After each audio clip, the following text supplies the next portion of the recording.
دا مکه ټوله ته لاندې ده. نبی علیہ الصلوۃ والسلام د عبادت لپاره دا ځای پسند کړو. نبی علیہ الصلوۃ والسلام ته شریعت میلاو شي نو، نبوت میلاو شي نو. د دې نه مخکې نبی علیہ السلام بیا چې کله نبی علیہ الصلوۃ دغه ځای ته به ځان سره د خوراک مراک وړل لګ چې هغه به ختم شو، خلوت به پسند کول. بیا به راغی حضرت خدیجه رضی الله تعالی سره نکاح شو. خدیجه مالدار زنانه وه، پړه لوستې زنانه وه، د مکې پړه لوستې، دا کونډه ښځه دا اغوستې وه، هوښیاره وه. نو نبی علیہ الصلوۃ والسلام باندې چې کله وحی راغله، دا آیاتونه راغله، نو نبی علیہ السلام را پیدا دا ولګېدله. دا حضرت خدیجه رضی الله تعالی عنها نبی علیہ الصلوۃ والسلام واخیسته د دې د تره زوی ورقه ابن نوفل.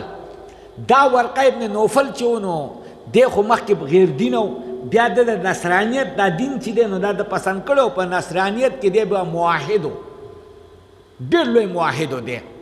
او د دغه چې و نو د تورات چې دی دا د په دغه کې هم لیکه، د انجیل په عبرانی زبان کې. نو روایتو کې راځي چې کله نبی علیہ الصلوۃ والسلام د ده خواله راغی، نو حضرت خدیجه ورته وایي چې د خپل د وراره نه لږ ونه تپوس وکړه. وی هغه تپوس وکړه څه چل دی؟ نبی علیہ الصلوۃ والسلام وایي دا حالت وي. ته ماته د هغه غار حرا حالات وایه.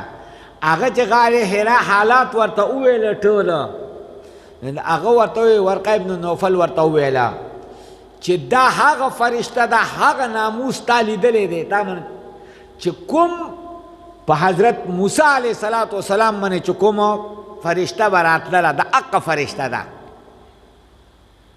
وی بیا یې دا وویل چې ارمان دی ډېر بوډا و، نظر کار نه کوله. وی ارمان دی چې زه ژوندی وی او ستا دا قوم چې کله ته دا دعوت کار شروع کی او تا سره زیاتې کوي، نو چې زه ستا امداد وکړم. او کاش چې دا قوم تا د خپل کلي نه وکاږي، نبی علیہ الصلوۃ والسلام ته چې تا د کلي نه وکاږي، چې زه هغه وخت کې ارمان دی چې زه وی هغه وخت کې بیا دې لږ ودې. نو نبی علیہ السلام وایي ما څه ګناه کړ دی چې ما به د کلي نه وکاږي؟ وی نه کنه، دا کارونه چې چا کړي دي نو هغو د کلي نه خامخا بیا وکاږي. دا خبرې چې څوک کوي نو د کلي نه بیا وکاږي. حقه خبره وه. نبی علیہ الصلوۃ والسلام د کلي نه بیا وخت لاړ مدینې منورې ته. دا پیشنګویي ورته ورقه ابن نوفل مخکې ورکړې وه چې ته به یې پیغمبر، تا ته به پیغمبري میلاویږي. دا بوتلی حضرت خدیجه رضی الله تعالی عنها د ده بوتلی و. ورقه ابن نوفل دا تصدیق راغی چې دقه پیغمبر دی. دی وجه نه وایي چې په اول صحابهو کې دقه دی، ځکه د نبی علیہ الصلوۃ والسلام باندې ایمان راوړی دی.